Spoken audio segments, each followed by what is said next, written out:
and I don't wanna fake it. What if I can't walk away? You got me standing in the rain, hoping I don't make the same mistake.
Hand out, she holds. It's feeling like we've been here before. We're both so broke. That's something that'll keep us afloat. Don't walk too slow. We can't keep falling deeper again.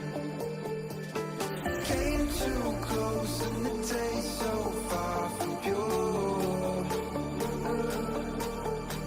A rush of blood, but we search for so much more. We've all been here before.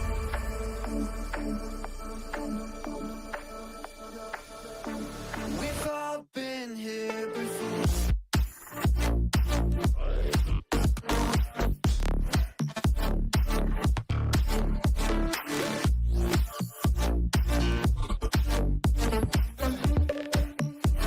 We've all been here before.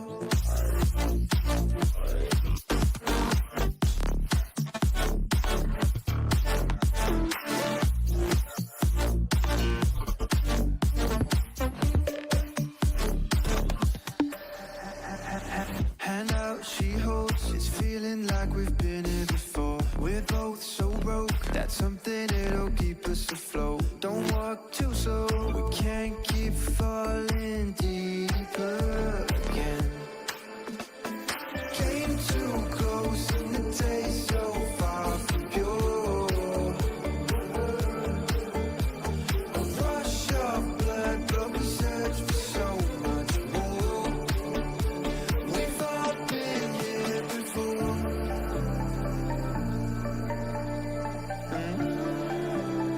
We've all been here before.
Hello, Shenandoah Esports community, and welcome to the very first Super Smash Bros. Competition of the Shenandoah Esports semester. I'm Molly Dens, joined by Igloo, back for his third season, prepared to head into the NACE Varsity Premier Conference. It's the highest level of competition that you're going to find for Super Smash Bros. I gotta tell you, third season, having you back here, how does it feel after a couple months break to return to the competition field?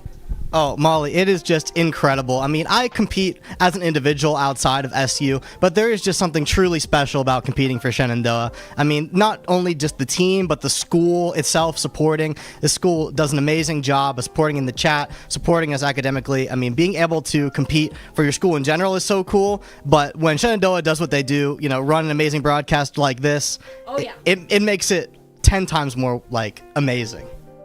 We've given you the true esports experience here at Shenandoah University.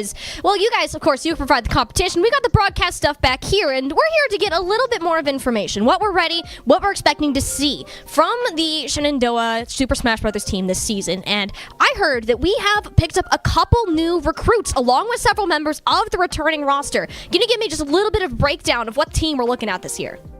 Yeah, so the team this year is stronger than ever, Molly. It's going to be an elite squad, and I can say that with high confidence. So to start off with our new substitutes to the varsity roster, we have 540 Plice and FarRhombus, two amazing players. I'm exceedingly excited for FarRhombus, who competed in VHSL and discovered Shenandoah through coming to the VHSL finals, finding Shenandoah through that. I mean, having someone with that kind of competitive experience is amazing on the roster. And then 540 Plice as well, a developing player that we're hoping can see a lot more growth and come into the play more in the future, but also someone that we're really excited to have alongside us, a really motivated person, someone who really wants to put in the time and have a great time with the squad.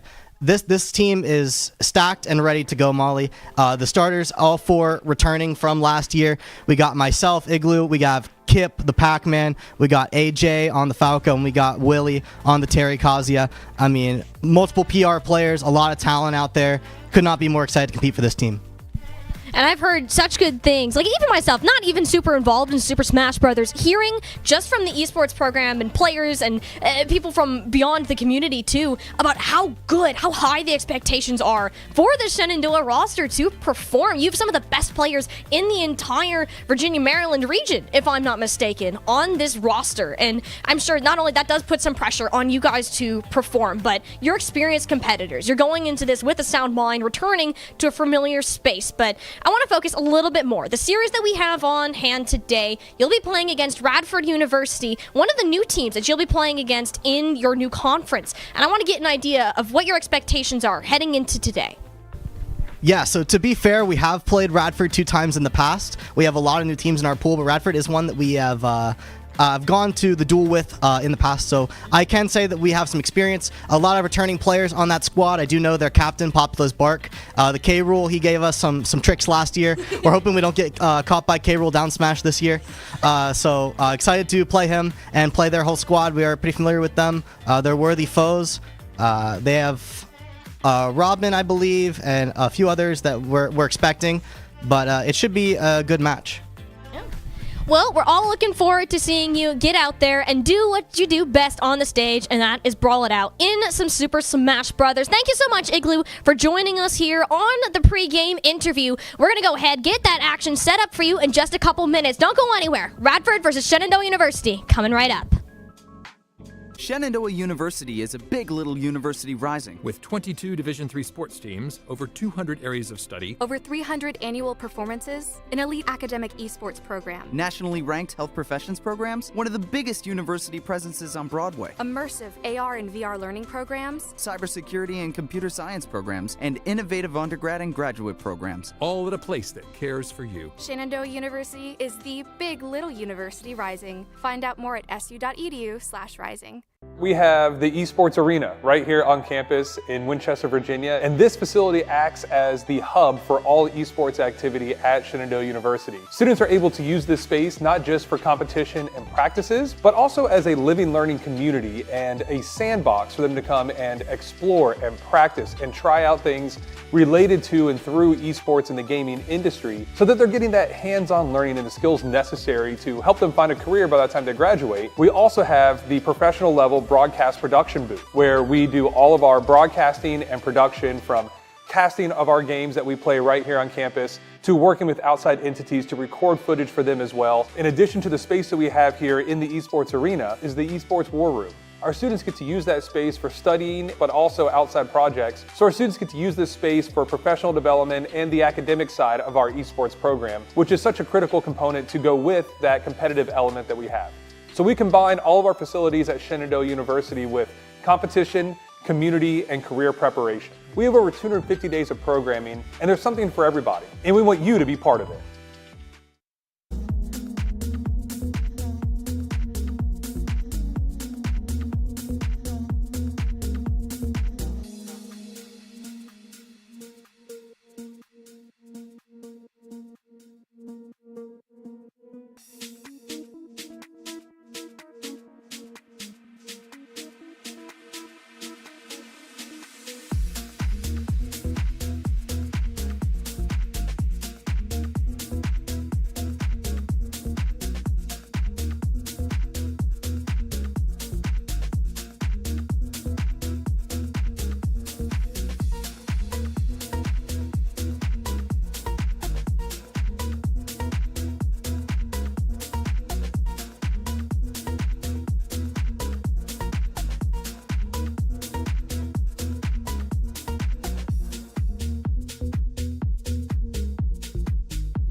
Welcome everyone to Shenandoah Esports. We are back once again for the 2024 season. I am so excited to be here for our Super Smash Brothers Ultimate Night. My name is Xander Merle Smith, and this is Way Awesome Kevin. Kevin, how are you doing? Oh my goodness, Xander. I have been looking forward to this over the summer. During the start of this semester, I saw the little intro Smash Bros tournament that we had the first week, and I've just been looking forward to what Shenandoah Esports Smash Brothers is going to look like this semester, because the more and more I hear about it, the better and better it sounds. Oh my goodness, I know. The lineup that we have for this season is going to be something, and we'll get to the graphic in just a second to see exactly who's going to be playing for us this semester. But it is so exciting, the interest and engagement that we've had with this particular game. And this title that we have, I mean, this team is poised to really do something special this semester, hopefully. So let's take a look at the team that we're going to be looking at this semester. We have AyeJay, Avery, Kyle, and Will with a couple of new faces. Tell me about the tryouts that we had going on this semester. Yes, we had every team got the chance to try out once the semester started, and Smash Brothers had probably the biggest turnout out of all the teams, with 16 total players stopping by, giving it their all. And now we have Joshua and David sitting in as subs, learning from players who have been on this roster now, I believe all of them for at least 3 years, except for one being Willy. Willy has finally made his return back to Shenandoah Smash Bros. And frankly is one of the players that I am extremely excited to see myself, because it plays very differently than what we have seen in the past. We've seen on the graphic, we got the Falco, we got the Yoshi and the Pac-Man, characters who can play this sort of tempo-based game plan, sort of play around what your opponent's trying to do. But Willy's character plays very differently in the fact that he wants to run at you and get a hit off, and the rest will just follow suit.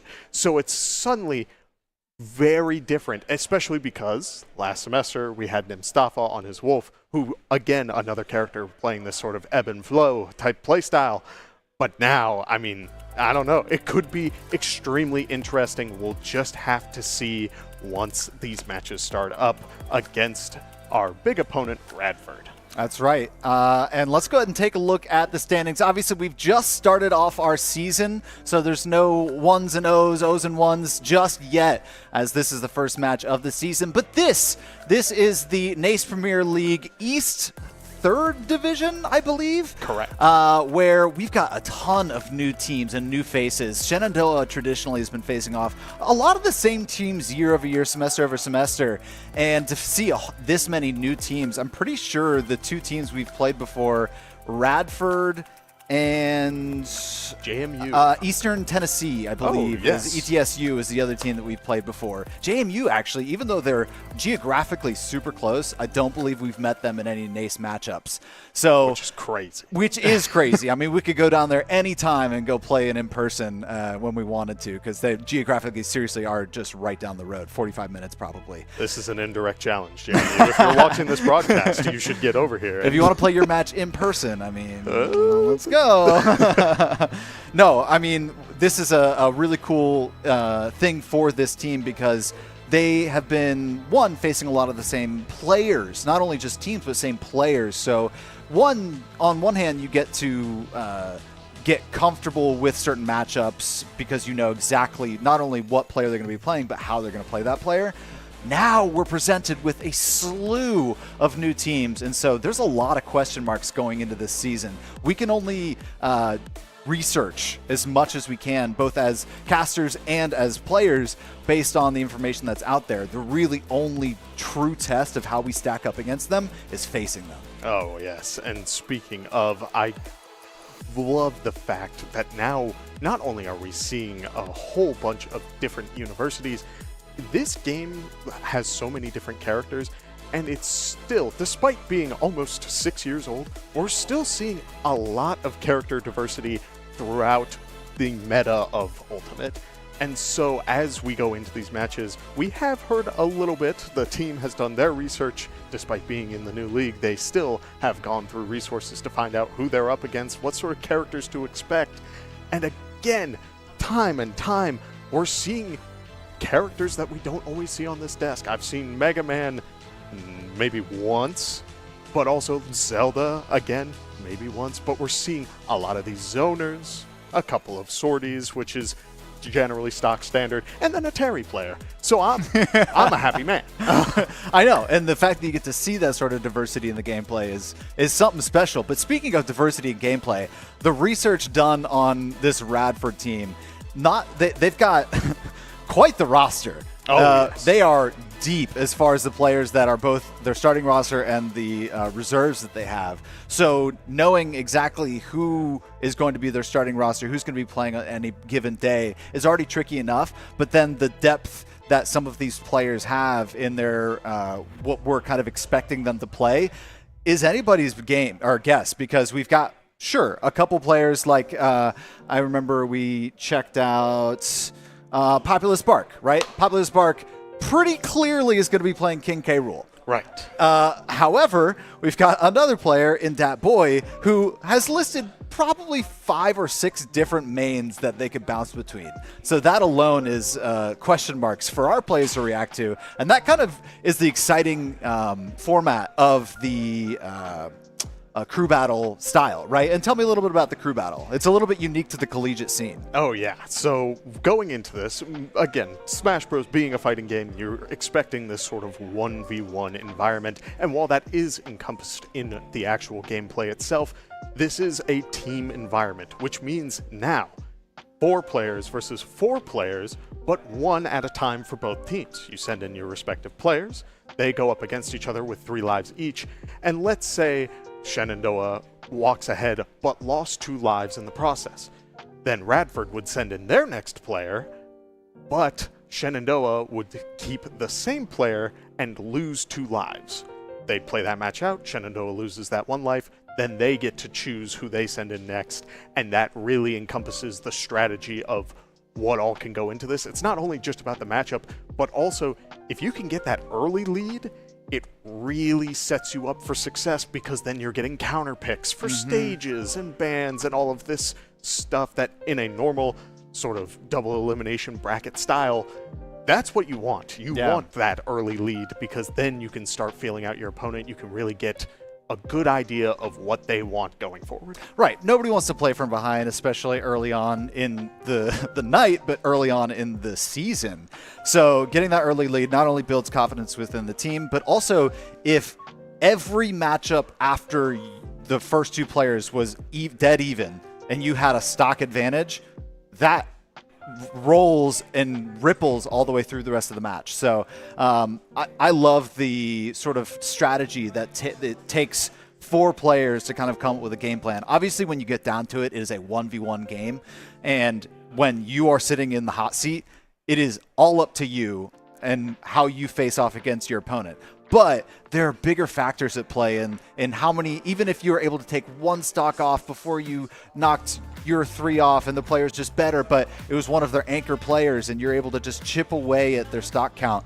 I mean, that has huge implications for what the rest of your team is able to accomplish. Oh, yeah. And something I love about this team in particular is that there are teams who are very determined. You do it the coach's way of like, here is, you send in this character who can either take stocks really fast early or is just like a generally solid player, and then you keep the anchor in the back.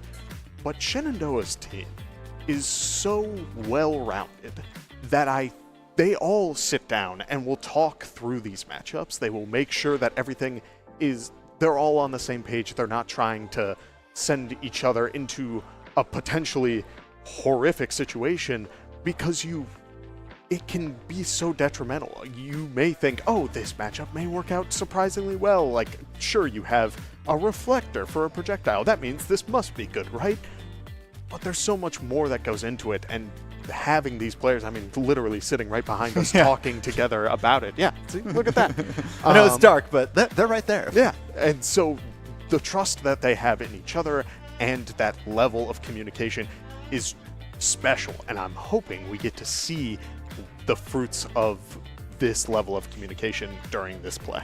Yeah, and that's a testament to their experience, right? We talked about how they've been grinding throughout the summer. We heard from Igloo just earlier about the fact that even though the semester ends, they're lifelong learners in the game and want to continue competing and want to continue getting that experience, not only as a team, but in these individual competitions. We had our entire squad go out to Supernova recently, and that was an incredible experience. There was a crew battle against Syracuse University, and it was just really cool to see how these players are able to continue pushing their craft forward, even when they're away from one another. I mean, there's weeklies, regionals, majors. They're trying to do as much as they can. Oh yeah, and I mean, speaking of Supernova, having all of the players from Shenandoah who attended, being Kipp, Igloo, and Willy, all 3 of them made it to day 2, which is something that you dream about if you're involved in this community at all. Day 2 is crazy because that means you're at this upper percentage of players. You're dealing with the best of the best. I know for a fact Willy fought the best Samus player in the world. Like, why am I fighting that? Because you made it that far. You are on par with the best, if not better. It's just a matter of playing it out. And so I was so happy for them. And of course, the Shenandoah crew, some of us were working that event, but we're all got the chance to go support them while they were playing. That was fun. Apologies to any people who may have had too much cheering in their ear, but hey, it was a good time.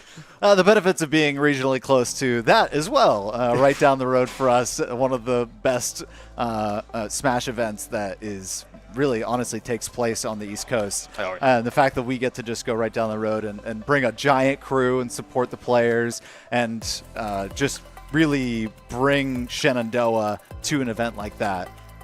There's nothing quite like it. It's such a great time.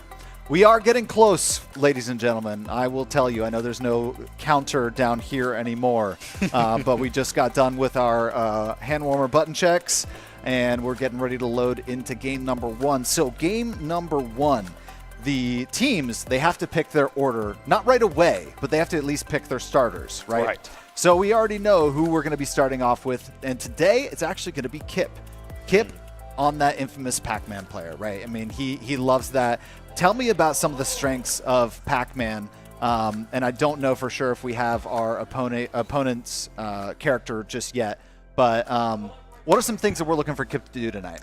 Yeah, when you're in terms of Shenandoah's roster, right? You have the Yoshi, the Falco, who are very play this momentum-based game plan where you can sit back, but you can also get in your opponent's face. Pac-Man is a little different in that regard, in that he prefers to sit back, will cycle through these fruit options. He'll sit there and hold up cherry, orange, grapefruit, all this other random stuff, and then go for his plan, because a lot of his combos, a lot of his damage output comes from having a tool ready. So he will sit back for a moment, throw down this fire hydrant, falls straight down, and it sits like a wall. So your opponent can't be throwing stuff at it, and Kipp will sit there, charge up whatever fruit he wants, then look for an exchange against the opponent, usually comboing off of something like the Galaga. I know it's not a fruit, but the Galaga fruit. Right. And it all just builds on itself. The opponent's game plan will be, I can't let Kipp get whatever fruit he wants, because then I'm playing his game, which means I gotta run in there. But there's a fire hydrant in the way. Right. So is it a matter of, do I hit the fire hydrant? Do I try to brute force my way through it and send the fire hydrant flying towards the Pac-Man? Or do I jump above the fire hydrant? Do I try to get above and then land to get all this pressure? A lot of people tend to go for the jump option, but this is a game of reads. This is a game where if you know what your opponent's game plan is, you will be punished severely. Right. So if Kipp realizes, oh, my opponent's been jumping in a lot, suddenly you may take 50% off of just one level of call out. Right, and if he's able to select the ideal fruit in the right time, the bell goes up, which would be perfect anti-air. So it sounds like the Kipp gameplay is going to be more anti-tempo. So where our who did we say? We had Falco. Yep. Falco and Yoshi were trying to get in and create a little bit of chaos in a quick tempo. This is like, I'm staying back. I'm making sure that you're going to be playing to my game plan. So that's cool. I'm looking forward to seeing, again, this is all just kind of anticipation building over the course of the entire summer since the last time we saw these guys compete. And as we're just waiting for, in an online format, we're waiting for these players to get loaded, get settled, and get situated within the NACE sort of platforms and everything, and communicating, making sure that everybody's in a good spot. I can see that we are getting really close. I know I keep saying that, but it's true this time. It is true this time. Yeah, it's Segue. What's been your favorite part about this the school year so far? I know that you're back here for grad school, and so it's a really exciting. It's both the same and something completely different for you. Oh yeah, it's shocking to me because there was a very real chance where I had my last broadcast last semester, and I sat there for a moment. I'm like, man, like I know my goal is to go like work doing stuff like this out in the world, but like, man, I'm gonna miss this. This community is great, and I love it to pieces. But I just getting the opportunity to come back here as a grad student and then help build up with the broadcast, with the curriculum stuff, and just really bring this school up and up. It feels so good. I'm so happy to be back. I'm excited to be back, and I'm excited for this game to start. Everybody, we are here. The NACE season starts right now. Pac-Man versus Roy. We've got gray money on this Roy. Okay, so this already is a fun matchup. I was talking about playing this sort of aggressive playstyle against the fire hydrant, where you either run at it or you go above it. And the perfect character for that is Roy, because his whole game plan is once he gets a good hit off of you, it can start confirming into combos like that. It's about 30% already, but as we're seeing, just a couple of stray hits, he's not going to get too much, and Kipp is already starting to create that distance to potentially get more follow-ups. I'm still always astounded by the recoverability of Pac-Man and how vertically he can be off the stage, just barely touching the kill zone on the bottom. And as a new addition to the SU stream for our Smash broadcast is we actually have a graphic on the left you can see is the preference match, or the matchup preference. So taken from the perspective of the professional scene, Pac-Man versus Roy, this is a matchup that we like. Yeah, and I'm starting to see it as we see the Bell connect into the up smash, and Kipp only taking 51% in response. And again, that's off of two pretty solid interactions from the Roy, but I mean, look at the Pac-Man damage buildup, and the forward smash almost connecting as the Roy uses the up special to get back onto the stage. I mean, Kipp is doing an amazing job of keeping up this pressure, and the Roy is giving a lot of respect, which you have to do. But you gotta be careful when it's too much, because Kipp is getting value by just charging that fruit.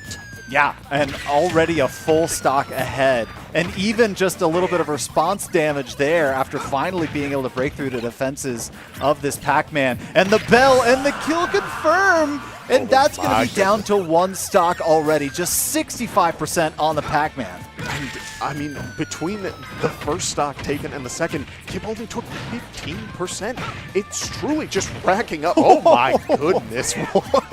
We're seeing crazy, almost custom level combos where Kipp is just punishing, just letting it all fly as the forward smash comes out. It doesn't take any damage. It was a 0 to death. Oh my goodness.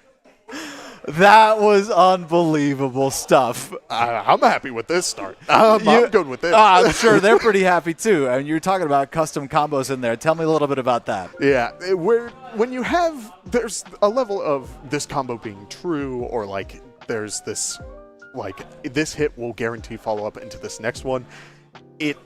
Those are your true combos. I use the term custom combo alongside parts of the community when a combo may not necessarily be true.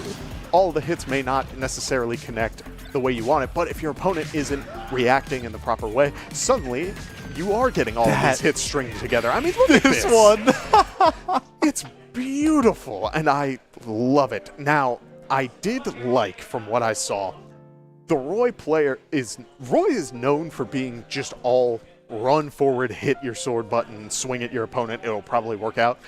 I loved the patience, because that's what a lot of Roys need, is you do need to sit back and then like take a moment, really process what is your game plan to get in. But because it just took a little too long, Kipp was formulating his game plan while getting the fruit value, and it all just snowballed together into a 0 to death. And that doesn't just happen. It comes from Kipp getting a good understanding of the player and saying, okay, I can call you out on this, and it'll all come full circle. Yeah, and there was a moment there around Stock 2 of Roy where, like you said, the tempo slowed down a little bit. Roy was able to take his time, but in that taking his time, you're trying to find a way, one, past the fire hydrant, two, past all the fruit flying at you, and there didn't really seem to be any obvious cracks in that armor, at least through the matchup we just saw. Right. It was kind of like he took about 50% damage really early on. It was a 30% combo. And oh my goodness, the King K. Rool matchup is coming at you. We were talking about this pretty early on, and this is a highly anticipated match. This is one of the players on this team that we kind of expected to be a little bit more difficult. Yes, I mean, K. Rool is such a weird character on his own, but also this player seems to be either the captain of Radford's team or just like one of the players that has been around for an incredibly long time. And so you have to give that level of respect. You have to understand that this person has a lot of knowledge about this game, but they are also playing King K. Rool, which can be a little worrisome, but as we see on that matchup preference, it's a bit of a 50-50. The character just has enough weird tools, the armor coming in a couple of times, that it could cause some problems, but right now it's a lot more just playing slow, as we do see the bell did connect, but the armor on K. Rool said, I do not care. It is truly the craziness of this matchup. Wow. Yeah, and what kind of indicates whether or not that armor is going to be used or not? Is it a limited amount per stock, or is it just, I'm a big character, that may not affect me sometimes? Yeah, so it's 30% per stock, but it regens a little slowly as the match goes on, and it only occurs when K. Rool's belly is out. But instead, Kipp hitting him with the apple, saying, this is enough of this belly nonsense. I'm going to hit you with the fruit, get you up high as you're going for your blunderbuss or your crown, which don't have that belly armor. It's really, that's your opportunity to go for King K. Rool, is some of the moves are designed to get in, other ones are designed to keep you at a distance, and Kipp is doing an amazing job of really playing around whether the armor is out or not. I'm convinced that Kipp's power spike is 60%, because that's where he hit in game number 1, and he has hit it in game number 2 and not gone above it one bit, and taken close to 2 stocks at this point. Yeah, and I mean, already we're seeing another bell connect into the footstool, into a bell drop, into the forward smash. Beautiful. I love it. It is such an amazing... Again, we talk about character knowledge, and Kipp's knowledge of this game just grows by the minute. I would have never expected to see that in a match like this, but here we go. A couple of forward airs. Kipp taking a step back. K. Rool using a bit of armor to get through the Galaga, but still having to deal with so many different projectiles as Pac-Man is sitting in the face of the K. Rool, but a good counter will get K. Rool a bit of advantage state, as now a forward tilt will be able to close it as Kipp loses his first stock out the crew battle. That's honestly a really big win for this Popular Spark and this Radford team. If they went into another player, the third player of the match, with no stocks taken off this seemingly very warmed up, very terrifying Kipp, it could have spelled a lot of trouble, but they were able to chip away at least one off of this Pac-Man. So it is a win, even though they are currently down 11-7. And it's not to say that at 132%, you're not going to start hitting pretty hard and try and make some sort of comeback in this matchup. Oh, absolutely. K. Rool, being an extremely heavy character, will be living for a little bit longer, but at 160, a little bit longer can only be maybe a hit, if that, because now, I mean, 171, just about anything will take it. There it is. Oh, no! Oh, I don't. I think the K-Rool may have buffered that air dodge. We saw in the bottom left, K-Rool went for, like, finished his animation for the crown throw, and then immediately kind of flipped towards, like, his face faced the camera. Yeah. Which means he went for the dodge option. And that was probably meant earlier, but because he was in that animation for so long, it just automatically happened after. And so he didn't have a recovery. Yeah. Oh, my goodness. So an unfortunate SD, but all the same, K-Rool did take a stock, which right now it seems like that is what is needed because Kipp is on a tear. Oh, yeah. And it could be, I mean, obviously every player, we've talked about the experience that each one of these players has. And let's take another look at this final. Oh, and that was, yeah, right down at the bottom. You can see the blinking of the player. Yeah. And that was that delayed input already. Oh, unfortunate. I will say that I feel like the way that was going at 171% off stage, it would have been a miracle to be able to get Kipp down or high enough percentage to be able to take another stock in that matchup. So it was a tough situation to be in, even at that point. But it is unfortunate that you die at the hands of your own hands. Right, exactly. And this is the sort of game where you can't really let that sort of stuff get to you. It happens. It's happened so many times on this broadcast alone, where somebody does that exact interaction and it just sort of falls away from you. But this is a series. You're allowed to make that, like, have that happen, and then immediately go into the next game, say, I'm not going to have it happen again, and we're going to see what sort of momentum I can get after that. But enough about the mental aspect. We got another matchup going up here. We got Toonlink this time up against the Pac-Man. And this is a very projectile-based matchup where Toonlink can sort of build his game plan off of pulling these bombs and the boomerangs while Kipp is charging his fruit. So we may have a couple of different options. We'll just have to see once this matchup starts going. So yeah, so off the rip, just as a reminder, this is a crew battle, and this was the first instance tonight that we saw it where Kipp lost a stock in the previous matchup against King K-Rool. So to start this matchup, he jumps off the map to take himself down to 2 stocks to equal the amount of stocks he left the previous matchup with.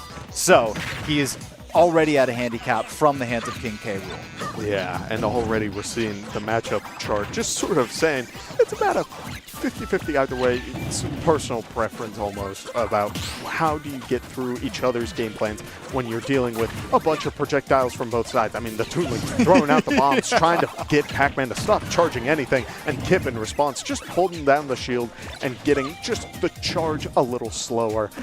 But it's still going to work out as the bell comes out into the back air. Won't take the stock, but we are seeing this game plan sort of build as a ledge situation is so dangerous for any given character. And as far as Link goes, I know that in traditional Smash Brothers games, Link is typically a fast faller. How does Toonlink fall under that category? He's a little bit more floaty. He's able to stay in the air for just a little longer, and it helps out because you'll see a lot of these moves, like the bomb and the boomerang, set up the opponent in the air for a little bit, which means Toonlink has the time to see if the move connects and then react with another move to combo off of it. As we see there with the boomerang into the back air, those sorts of setups are what we should be seeing a lot throughout this matchup, and as it continues, I wouldn't be surprised if we see a couple more, maybe even off of this fire hydrant. So that's exactly what I'm talking about, the recoverability of Pac-Man. He spent like 2 to 3 seconds off stage, under stage, still comes back to fight another day. Still on the same stock he started this matchup with. Already creeping above 100% here, but still technically even with this Link, if not ahead, having already taken one. Yeah, and already we're starting to see this match slow down, and that is what this matchup should be. It should be a lot more just play it slow, see what your opponent tends to do to get in, whether it is Pac-Man trying to get close to the Toonlink after the setup. What in the world? That was such a nice shot. I've never seen that interaction. That was beautiful. But on the same side of that, Toon Link may be trying to get close to this. Pac-Man, as we do see there, runs up and immediately goes for the up B. Kipp letting go of the shield button, but then it gets the recovery back onto the stage with a little bit of stalling to boot. As now we see Fire Hydrant down, Toon Link trying to get out of there, but a key to the face will send him off stage.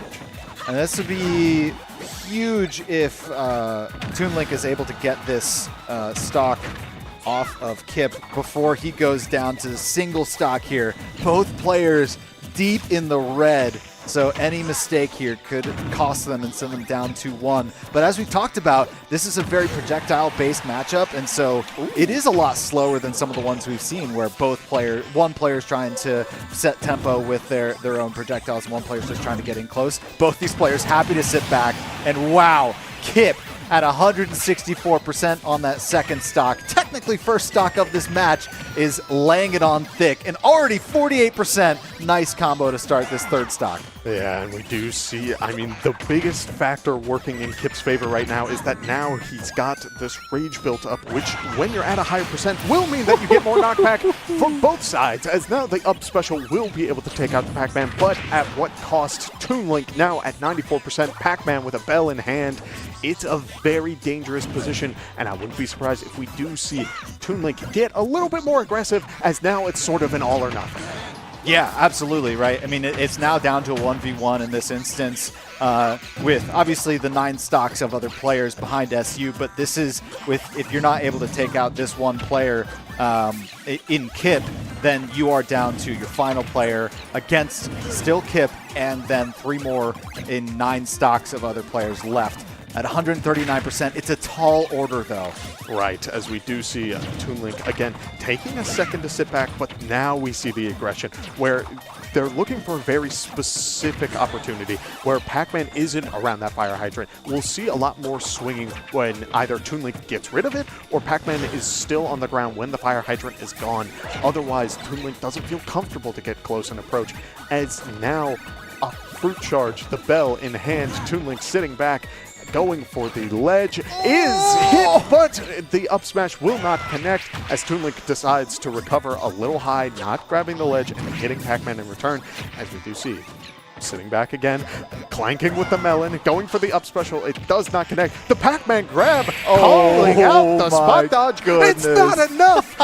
Toon Link is at 195% into the forward air, into the fire hydrant after the apple knocks it down.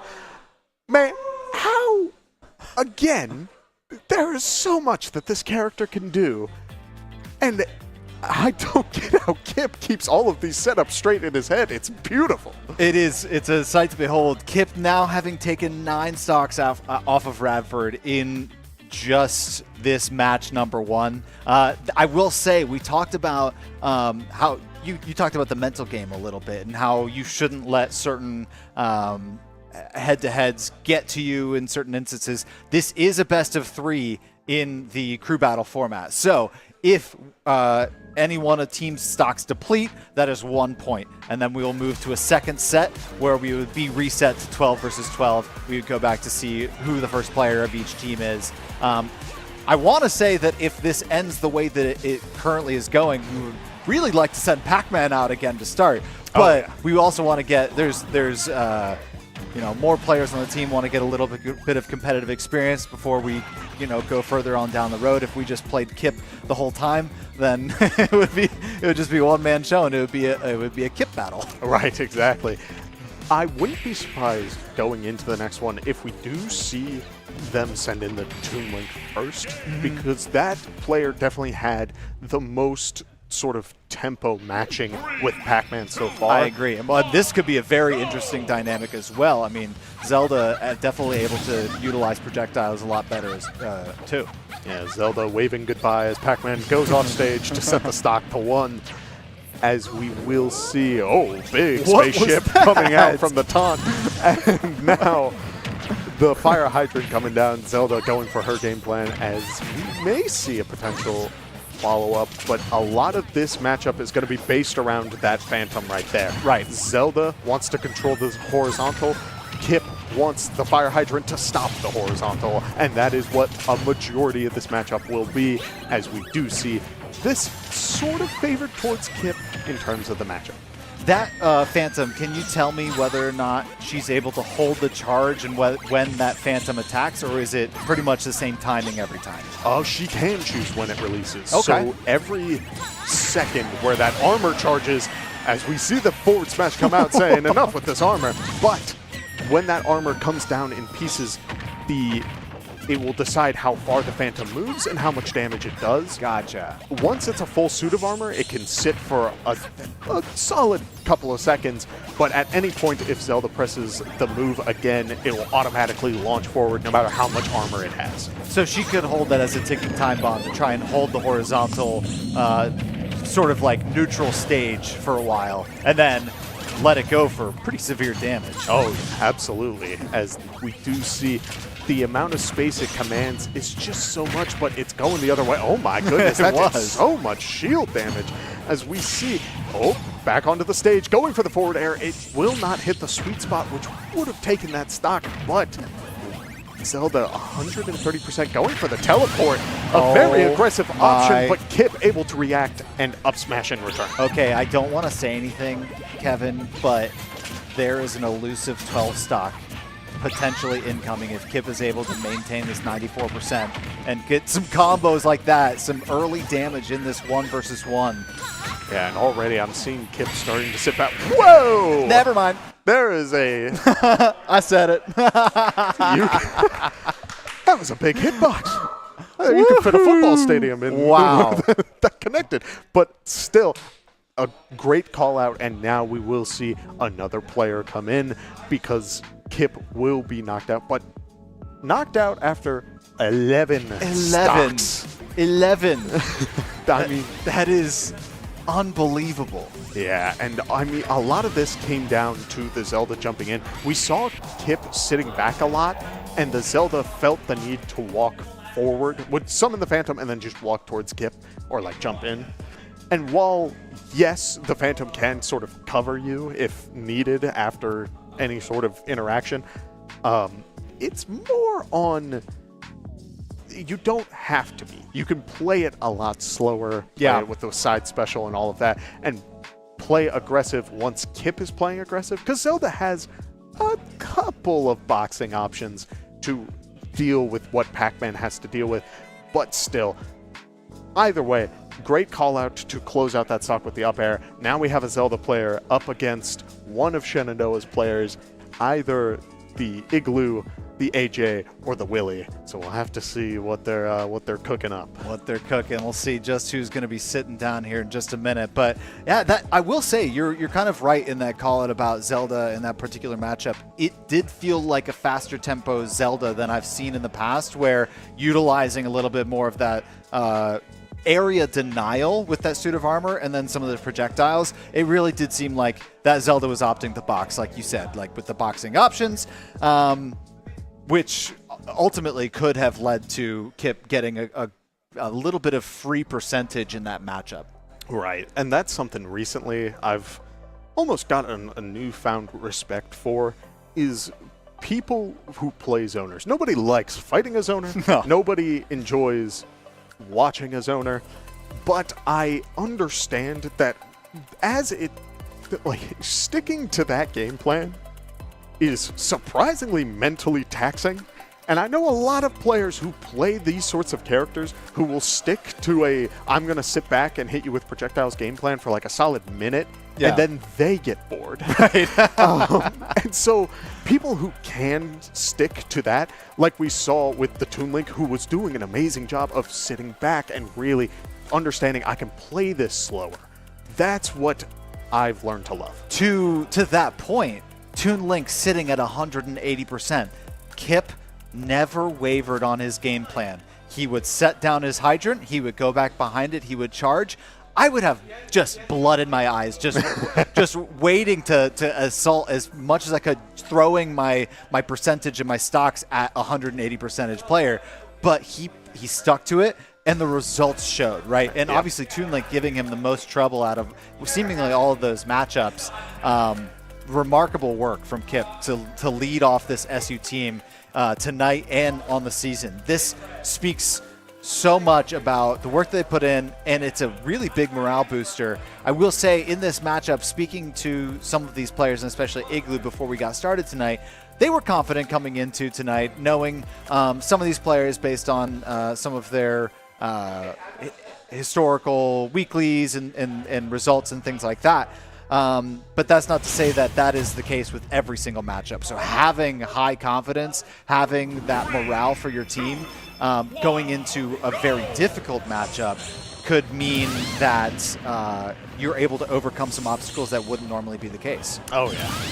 And in terms of matchup, as we go into this next game, we will see Shenandoah's option going for the AyeJay Falco. Matchup-wise, again, a little favorite towards Falco. It's not a perfect matchup, but there's a lot that Falco has that it's very nice, as we do see already Zelda going for the Phantom again and still walking forward with it. And I do think that this matchup you can be a little bit more aggressive. You just got to be careful because Falco wants to get close. He uses the lasers to sort of see what defensive options you're going to go for and then gets aggressive off of that, as we do see AyeJay able to get the grab, go for the back air, and knock Zelda off the stage, calling out the teleport, going for another back air, but is not able to get it, as now we do see Falco off stage.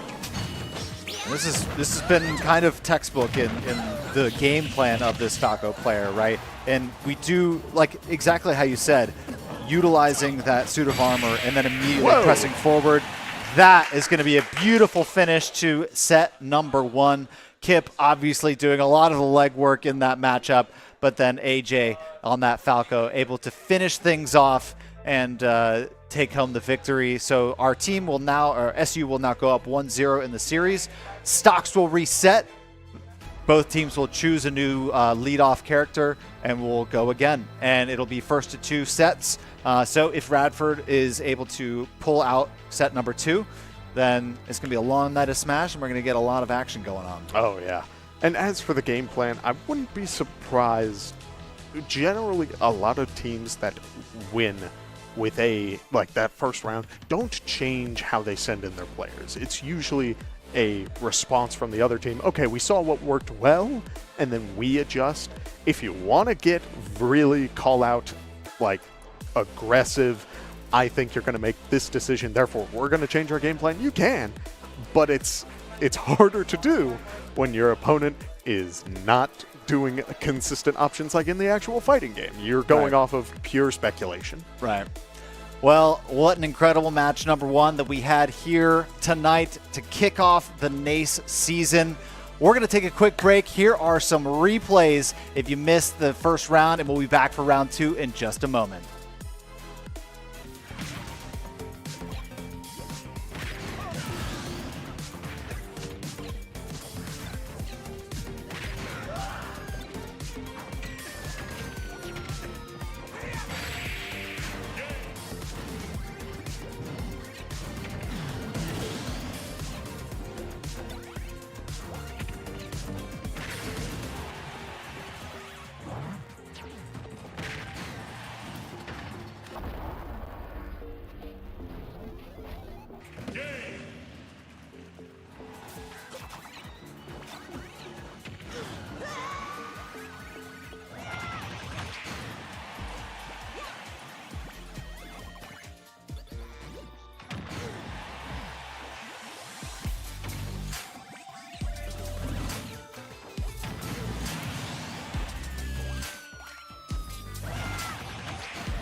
And we're back. I told you it wouldn't take long. No breaks needed for these squads. They are ready to hop right into match number 2. So our break was a little bit shorter than anticipated, but it's better for everybody because we get to bring you more Smash action in the NACE season sooner. My name is Xander Merle-Smith. I am joined by Way Awesome Kevin. If you're just joining us, Shenandoah Esports, in the form of mostly Kipp on that Pac-Man, overcame the Radford team in 11 stocks, taking down 11 stocks before ultimately falling himself, and then moved on to AyeJay, where we had that Falco take out the final stock of Zelda. So, what an incredible matchup we had to start. We're going to be hopping into something really cool here soon.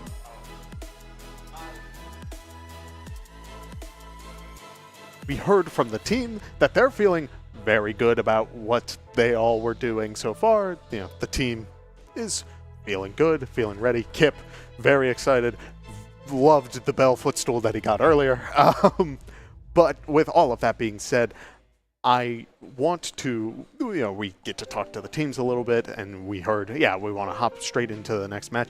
But also, we got a bit of word on the wind that the Roy player, the player who we saw first, will be returning, will not be returning. Okay. It will be a new player, which is interesting because with what we've researched beforehand, one, Roy was not on that sheet, right, which is already crazy.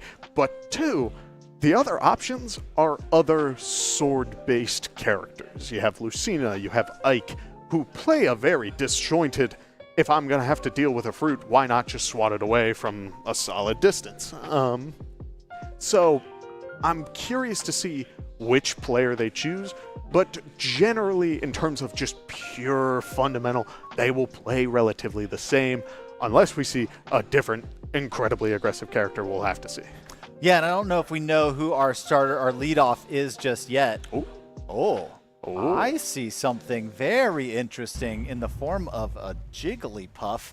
I believe we have one of our brand new players to the squad joining us on this Jigglypuff to lead off the Shenandoah in match number 2. Yeah, FarRhombus. Now, this is someone who I've gotten to meet a little bit. I got to meet them at Supernova and learn a little bit about their experience with Smash Bros. They actually run their own tournaments. They have a lot of experience doing that stuff. But, of course, when you run a tournament for a game, you also enjoy to play it. And this Jigglypuff is your beautiful little forward air demon, as we see a couple of good forward airs racking up the percentage already to 71, 82 off of an air, and still it's just all racking up. Now, this matchup is a little strange because you have K-Rool who's going to set up projectiles with an amazing air dodge call out from FarRhombus, able to take that stock almost a little early. K-Rool known to live for an incredibly long time, but a good read is able to close that out real quick.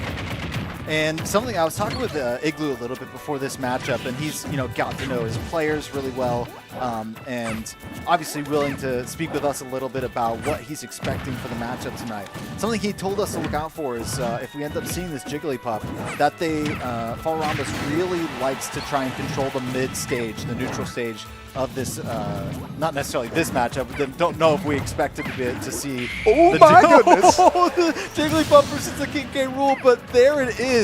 2 stocks to none so far on FarRhombus. Man, this pink puffball is surprising me in more ways than one, because not only did FarRhombus survive the up tilt earlier at 150%, I mean, you're talking about a character who's known to be incredibly light, amazing DI from that, but also the understanding to just go for these sleep callouts. Oh man, that's a dangerous game. That K-Rool shield, if it was held for a little bit longer, would have gone, and that was off of just not wanting to fall asleep and lose to another rest. Going for it again, but K-Rool responding with the down air into the up air. But it's a good call out. It's definitely a safe option, as you do have that stock lead. So now the stocks are evening up. You just got to be a little bit more careful. It looks like, and just from a player that doesn't know smash quite as much as, say, you or all the folks behind us.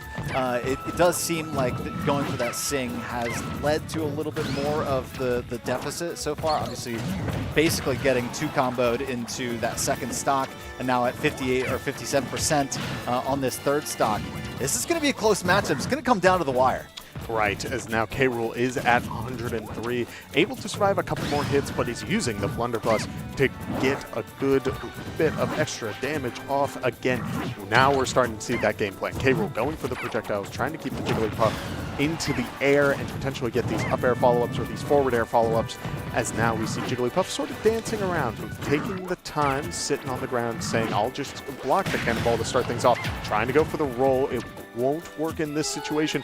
Going for the Sing one more time, but the forward tilt will connect, and yet Jigglypuff still living. K-Rool trying to go up into the air and get the connect. Instead, gets the grab, goes for the up tilt, and will be able to close it off. Still an incredible start for FarRhombus' first appearance on the Shenandoah broadcast. That was his first collegiate match. Am Yeah. I right? Yep. That's unbelievable. Taking 2 stocks off of what was identified by us to be one of their strongest players. Oh, yeah. Outstanding start to the season for him. I am looking forward to seeing more of him. Technically, he was listed as a sub for us, so they just gave him the call up, said, hey, let's give you an opportunity to get a little bit of competitive experience early on. Showed up in my eyes. Yeah. Almost got, I think basically it was 3-1 at one point, and then we start seeing some of these things come out, and K-Rool able to take advantage of those. But really, really nice job. And then the body slam into the ground. It's like just throwing a puffball into the ground. Like marshmallow, go into the ground. It just splats.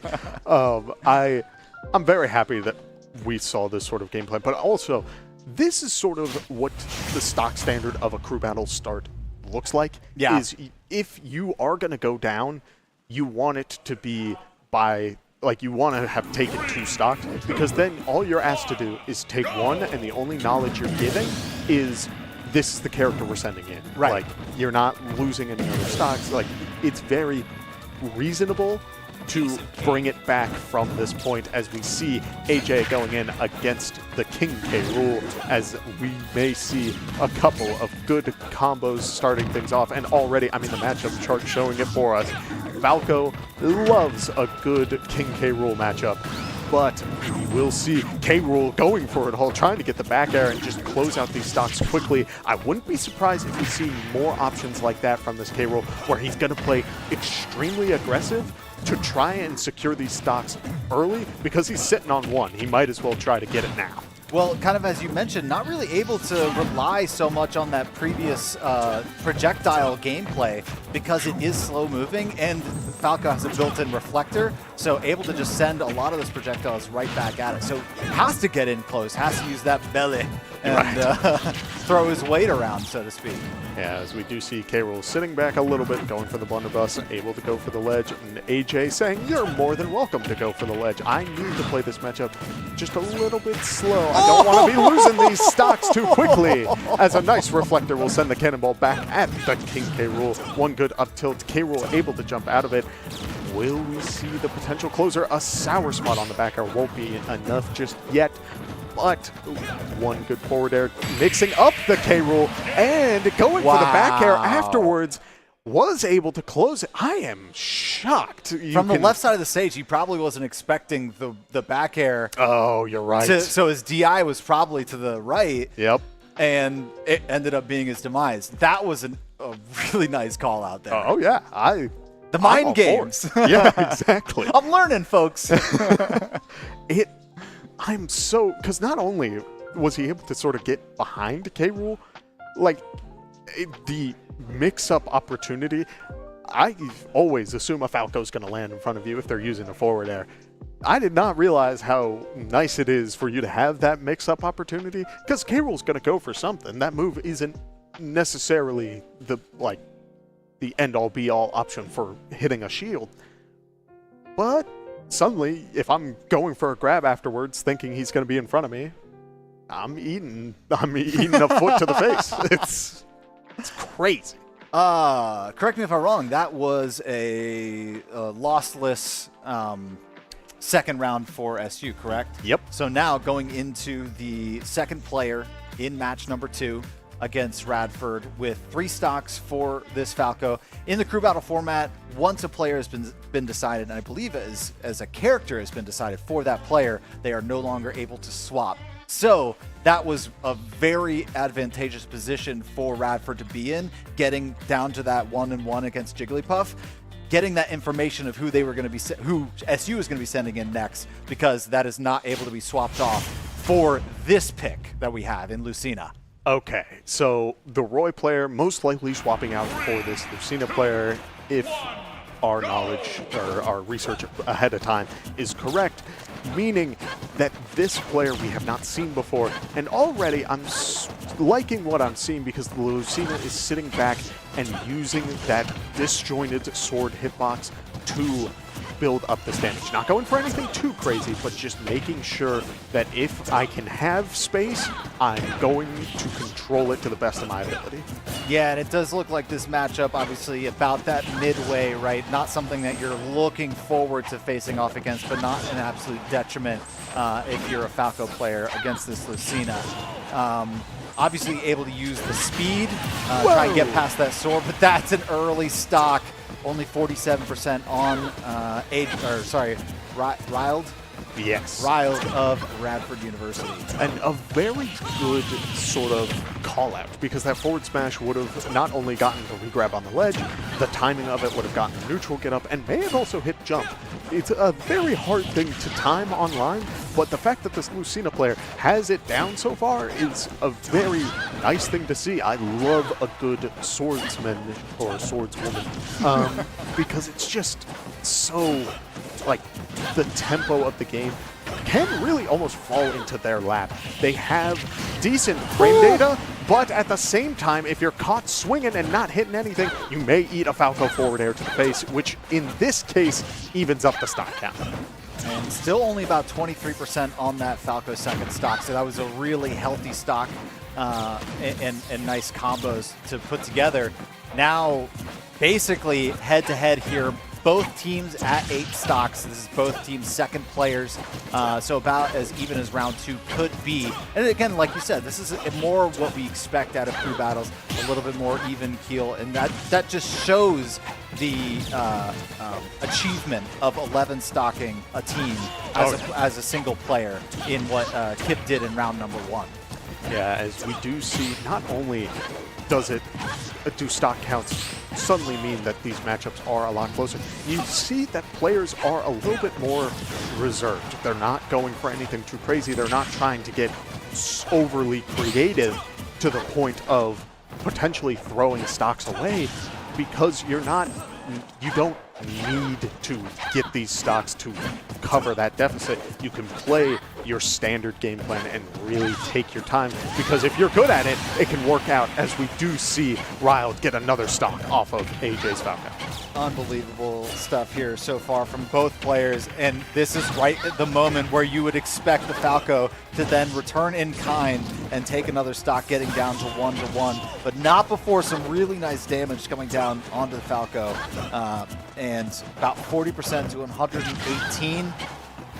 And take me through, once we get down to 1v1, if it does end up being the case, take me through what you're seeing out of this matchup and what you would kind of want either player to try to do to gain an advantage. Yeah, I'm liking what I've seen from AyeJay so far, where he's sort of sitting back and trying to understand what is this Lucina's game plan. And Lucina's been going for a lot of these sort of control the space, sit at a distance, go for these forward airs, and keep Falco from walking forward. But as we saw there, Falco was able to duck down underneath the Lucina and is trying to find these pressure opportunities through these callouts, as we do see the Lucina air dodge able to go for the ledge, goes for the forward air, but Lucina rolling behind, and the up special will connect. I'm expecting more of this, where AyeJay is now finding opportunities to get in, but he's looking for the Lucina to make the first move, throw out these options that have been working out so well, and then return it with potential setup. As we see the grab there into the back air, into a laser, but Lucina able to swap the Falco from getting too much more. And as an SU player, you'd obviously want this to flip on its head, right? After round number 1, or the first 2 players, Radford coming out on top when it got down to it. But in this instance, in the second players, we've got AyeJay coming out on that Falco. When it gets down to it, we are able to acquire the information of their third player, which is incredibly valuable, getting down to the wire as we are. We're through 2 players at this point. Well, Radford's through 2 players. We're through 2 stocks of our second player, and this is where the pressure starts to mount, right? Oh. Both teams are starting to realize, okay, it's no longer we've got all this reserve behind us. Now every single moment, it kind of, if you look at it sort of like the beginning of any match, you're like, oh, there's so much time ahead of me, right? There's so much to look forward to. And then once it gets to the waning minutes, every decision you make, where it should have been every decision you make through the entire match, is equally as important. Now you start to feel the pressure of every decision. Oh, yeah. And I think that hit the Lucina player, because as we saw in the replay, Lucina had the lead to start this off, but then that pressure started to build, where you are sticking to this game plan, zoning out with the forward airs and sticking to this sort of I don't want to get close to you game plan. But AyeJay taking the time, sitting back saying, okay, these are my best options. I just need to be patient. And suddenly, now SU is the one who has the opportunity to really walk away with it. But we'll have to see what AyeJay is going to be up to against potentially a Zelda or we saw the Toon Link. Yeah. Either or. It could be crazy matchup shenanigans. Something that I also want to note, on top of the information gained, the percentage is reset on that stock. Right. So now AyeJay on that final stock back down to 0%. So not only information gained, but potential now to gain another stock for SU's third player to have the stock advantage, not only the information advantage. And we will see the Toon Link coming out for Radford. So expecting that more runaway zoning sort of potential from the projectiles of this Toon Link as we move forward into game number 3 of match number 2. Yeah, I'll be curious to see. I mean, you know, Dat Boy could play a little bit more forward, as we see he immediately runs out the gate towards the Falco. But I think that reflector is why, is because already we're seeing one projectile was thrown out and Falco immediately threw out the reflector, saying, I'm not dealing with that. No way. So while that will be useful in this matchup, I wouldn't be surprised if we do see this Toon Link player go for more of a aggressive in-your-face playstyle to start things off, and if they are going to sit back, it's because they're looking for a specific reaction out of AyeJay, maybe trying to get the reflector out so Toon Link can run under and up smash, or something along those lines. That's a really good point, right? And that's just matchup specific. You can have a game plan going into it, but then a player, not only on a specific character, might have a specific way that they're used to playing, but you can change up your game plan completely in that Toon Link, knowing that he's going to have to deal with that reflector and change up his game plan. And it's kind of a give and take. It's a chess match in these 1v1s, not only in the gameplay or the overarching who are we going to be sending out, but how am I going to react to every single move? And wow, that is going to be a pretty quick one stock on the final stock of AyeJay. So now it comes down to who is SU going to be sending in for their third character. Yeah, I appreciate how that last interaction played out, and I'll talk about it more during the replay, but it was where the Falco and the Toon Link both rolled backwards. Both of them knew that they were looking for the other person to throw out a move, and then get behind them, go for the punish.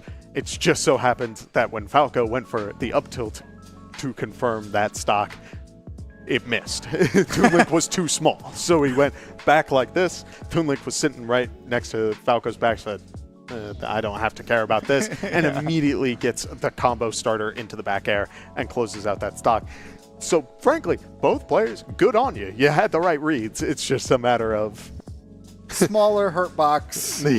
not used to facing somebody so small. In my day playing Nintendo 64 and GoldenEye, that was if you played Odd Job, your character model was shorter than everybody, so everybody had to aim down to hit you. Yep. And that's what we just saw here. I'm going to use a little bit of my age to relate. Hey, all good, and I appreciate the reference because that's immaculate and frankly true. A lot of these characters, you do have to take that into account. You will see sometimes certain moves will not work how you want it because a character is just kind of small. But as we get back into this matchup, I did hear from Kipp during the short break that he was actually kind of looking forward to running this back because there were a couple of things that he thought he could do better and wanted to experiment with. Could this matchup maybe not necessarily play faster, but is there more opportunities where I can be punishing this Toon Link for going for these bomb pulls or the boomerang throws? And while we haven't seen that yet, I wouldn't be surprised as this match continues if we do see a couple of moments like that where Kipp catches the bomb and throws it back and just returns that damage back at the Toon Link. Yeah, I remember seeing that a little bit last season. We were facing a solid Snake in a couple games, and that is a player that is very projectile heavy, constant grenades, missiles, all the like, and it was really difficult to deal with until one of our players decided, you know what, I'm going to start throwing the grenades back at you. Yeah. That's going to be how I'm going to take advantage of this matchup. And so this is exactly what we're seeing in trying to counter a lot of projectiles in Toon Link. Obviously, kind of a projectile-based character of our own in this Pac-Man. But already up a stock here, sending Radford and Dat Boy down to that 5 stock limit, but not without a lot of damage taken first. Exactly, as we do see the Galaga starting to come out, and this is what you will see a lot when it comes to Pac-Man, is if the opponent approaches, you will most likely see any of the first 4 fruits, but Pac-Man at an early percent against the opponent is going to want the Galaga. Once they're above that, we may see now at around 60, Kipp will most likely go for either one more Galaga combo or just immediately go for the Bell, as that is your ideal percent to start closing stocks, as we do see the fire hydrant fly, but a back air will be able to close it out, as now Kipp is even in stock count, but with about a 50%. You know what we need to see Kipp get to is that 60% we were talking about earlier, and that seems to be his power threshold. He could stay right at 60%. It seems to be his comfortable area. He's only at 21 at the moment, so he's just got to take a little bit of free damage, and then he turns online. Yeah. We'll see it here. You know, a couple of stray bombs, and it'll all work out as the Bell does come out, and messes with the game plan of the bombs. But it's all good as we see Pac-Man going for the up smash, trying to get that stock early, potentially call out the Toon Link jump. But as we do see, no fire hydrant needed, just trying to see if the Toon Link would try to roll in.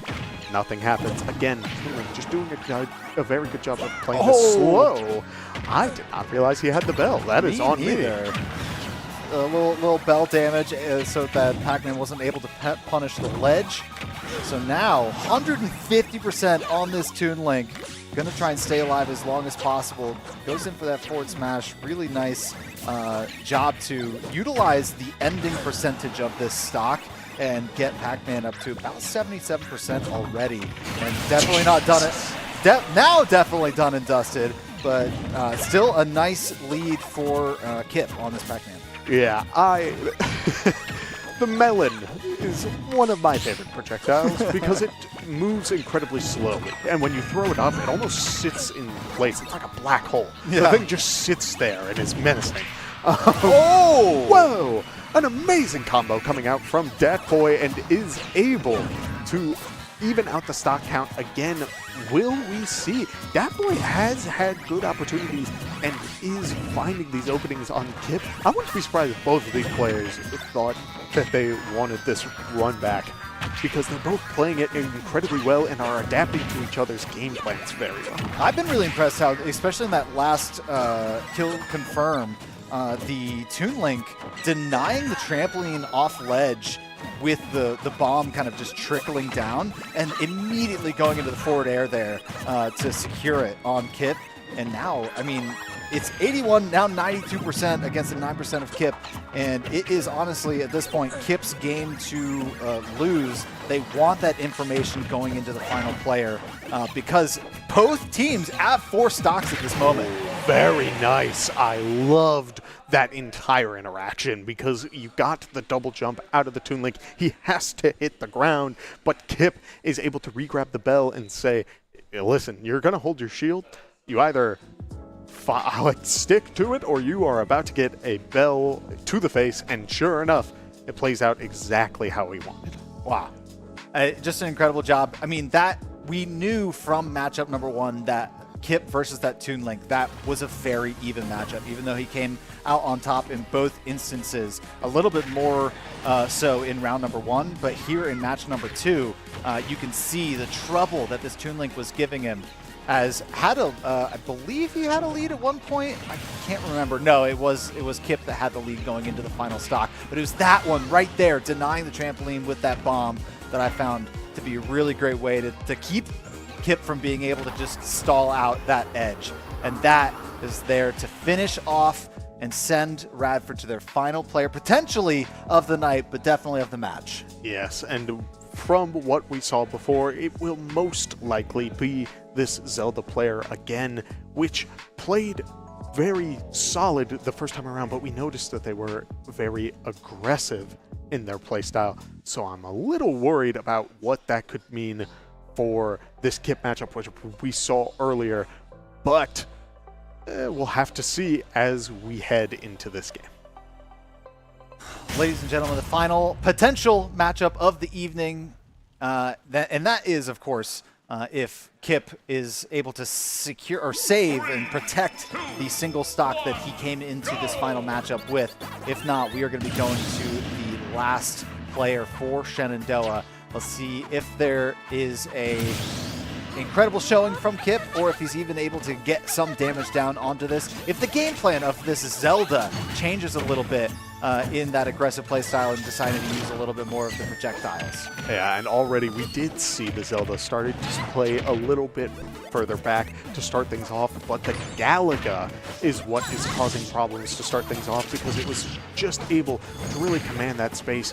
The Phantom connects and Zelda walks forward to get that pressure to continue it, but Pac-Man able to get the shield off and get a nice little bit of chip damage to keep things going. But now again, this is where it starts needing to play back. We do see the Zelda reflector come out, knocks the bell back into the sky, and gets a little bit of chip damage to boot. Okay, I'm going to get a little bit nerdy on you as far as I'm going to make a D&D reference because I want a little bit of context of how this works. Is that armor that she sends forward, is that so to speak a concentration? I cannot believe, I'm sorry to cut you off, no, but Pac-Man went for the trampoline. It starts off as blue, and then Zelda went down to hit it. Or no, Pac-Man used an extra use of the trampoline. It was at yellow. Zelda went down, hits it, it turns red, and once it's red, if you land on it, you enter your special fall, which is you can't do anything. Right. And because Zelda went for the spike and hit the trampoline, it went to red, and Zelda lost the stock because of it. A crazy, super situational interaction, but one of those things that I just really love. But yeah, that's remarkable. I would not have been able to call that out if I had watched it myself. But I want to know, is it the armor a concentration spell, so to speak? Does she, if she gets hit anytime while it's charging, will it crumple like we've seen earlier? Yes, it will.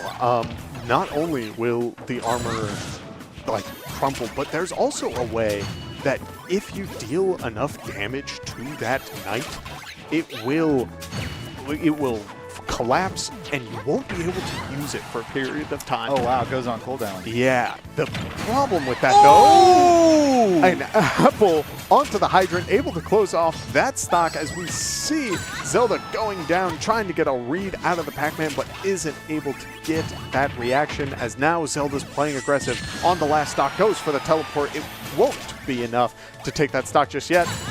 We do see the neutral B coming out and a fire hydrant onto. Is the up special going to be enough? It is not. Kipp is at 155 playing Pac-Man, going for the fire hydrant. Is that? Oh, okay. There was a moment where I thought Kipp's forward smash connected as Zelda appeared right in front.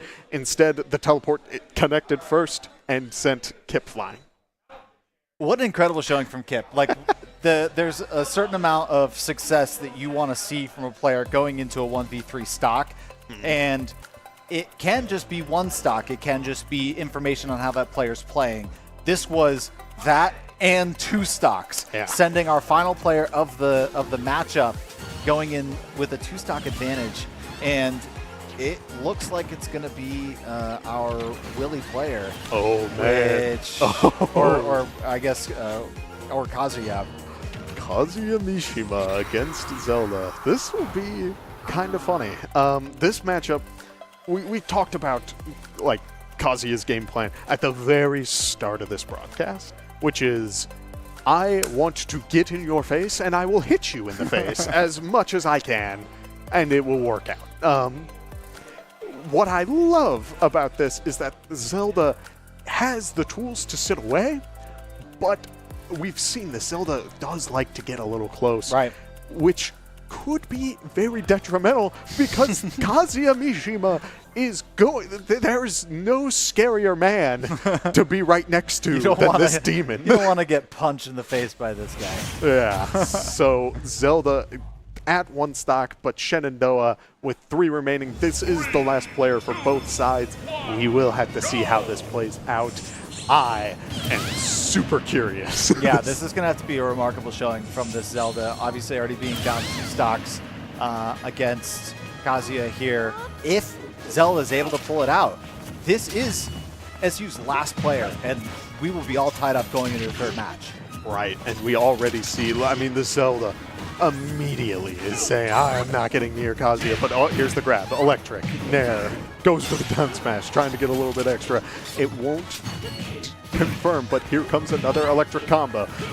Zelda going for the air dodge. Will it be enough? No, Zelda's on the platform and is already at 100%. This character is so intimidating. Zelda is at 130. It goes for the neutral get up and Kazuya up smashes.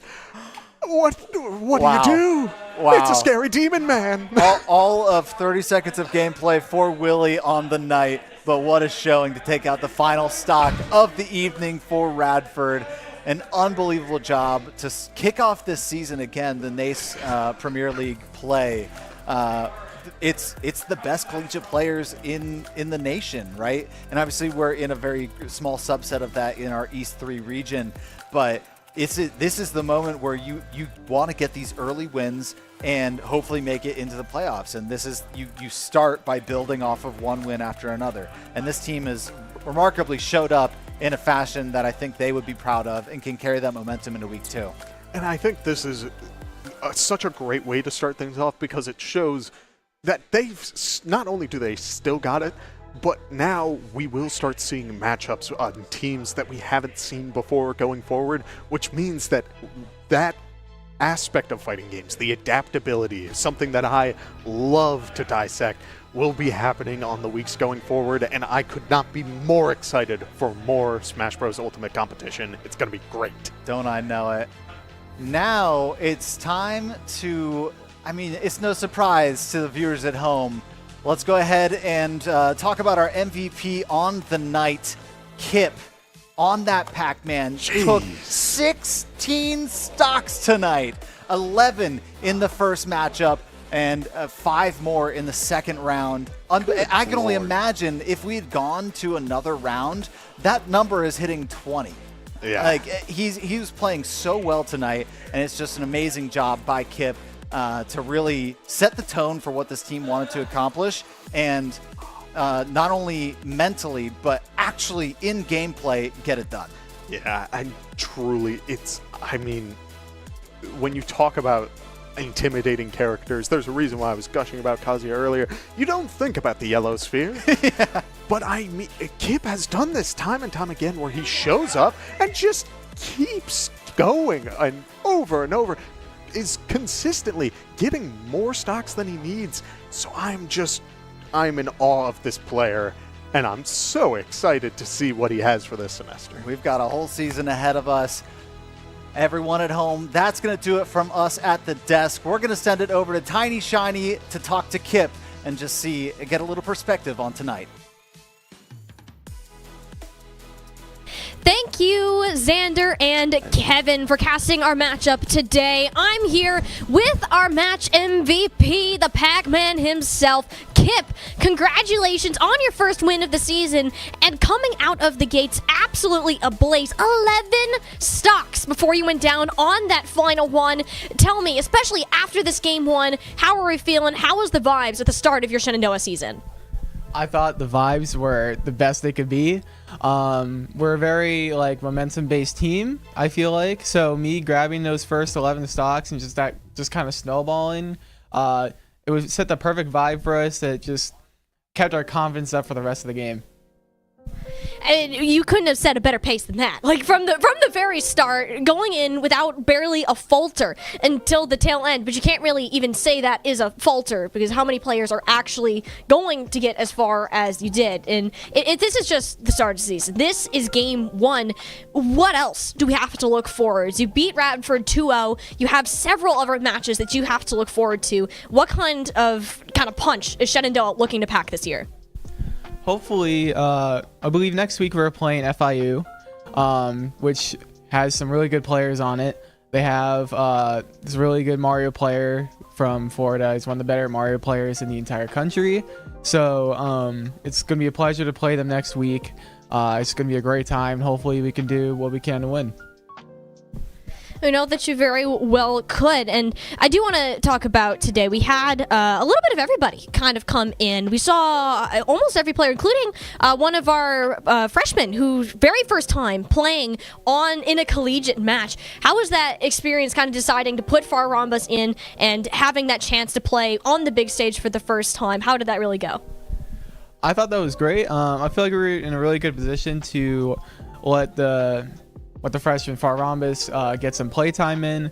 With how tough this pool could be, we're not too sure how much playtime our freshmen could get, but when we can, you like to try to get them some playtime if we can. But I think we're in such a good position to where we can put him in, and I think he still did great for his first performance.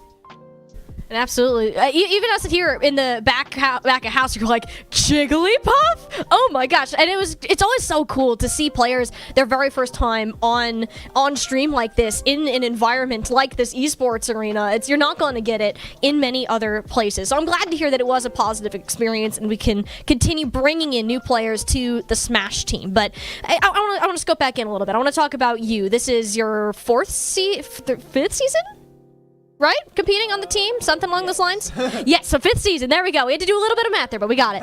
So 5th season competing on the team. You've had some players, of course, go in and out throughout the days. You're coming in, first match of the fall season. What are you looking forward to? What is something that you really want to bring towards this fall semester in NACE?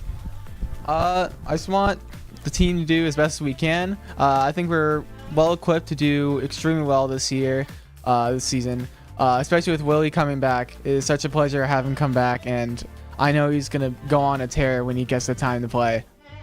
We only got a little glimpse of it there at the tail end of the stock, but well, let's just say that one was pretty quick work, if we do have to say so. And speaking of quick work, we're gonna make quick work of wrapping up this interview because I'm sure you want to go back and celebrate with your teammates for your first win. I want to give you the chance to take the floor. Any shoutouts, any last words you want to say to the Shenandoah Esports audience?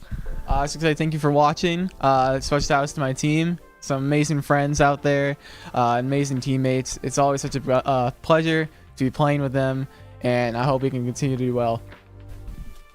Awesome. Well, thank you so much, Kipp, for joining us here for the post-game interview, and thank you so much to our viewers for supporting the Super Smash Bros. Team in just their first adventure of the NACE Varsity season. We're back in full swing next week. Every single squad here at Shenandoah will be partaking in some matches, so I better see all of you back here on Monday at 7 p.m. Eastern for some Shenandoah Rocket League. Thank you so much for joining us, and we'll go ahead and see you after the weekend.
Shenandoah University is a big little university rising. With 22 Division III sports teams, over 200 areas of study, Over 300 annual performances, an elite academic esports program, Nationally ranked health professions programs, one of the biggest university presences on Broadway. immersive AR and VR learning programs, Cybersecurity and computer science programs, and innovative undergrad and graduate programs. all at a place that cares for you. Shenandoah University is the big little university rising. Find out more at su.edu/rising.